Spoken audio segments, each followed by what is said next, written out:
नमस्कार मंडळी, बघा माझ्या जाऊबाईच्या मैत्रिणी आणि त्यांचा ग्रुप आलाय भजनासाठी साई प्रतिष्ठानमध्ये पुणे अप्पर इंदिरानगर। तर बघा हा त्यांचा ग्रुप आहे आणि हे भजन म्हणणार आहेत आज इथे।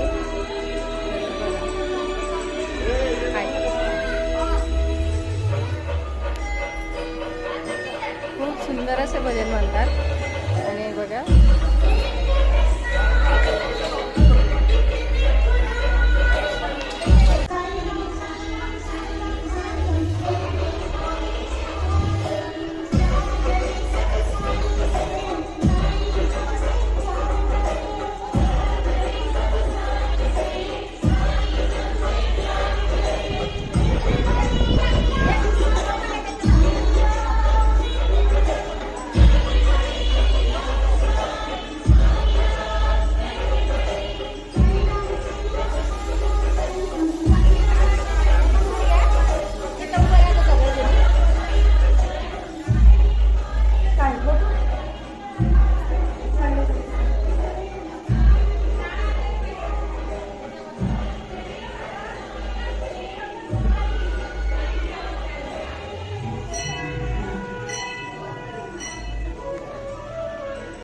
सर्वकार्येषु सर्वदा सर्वकार्येषु सर्वदा गुरुर्ब्रह्मा गुरुर्विष्णु गुरुर्देवो महेश्वरा सद्गुरु साक्षात् परब्रह्म तस्मै श्री सद्गुरुवे नमः तस्मै श्री सद्गुरुवे नमः।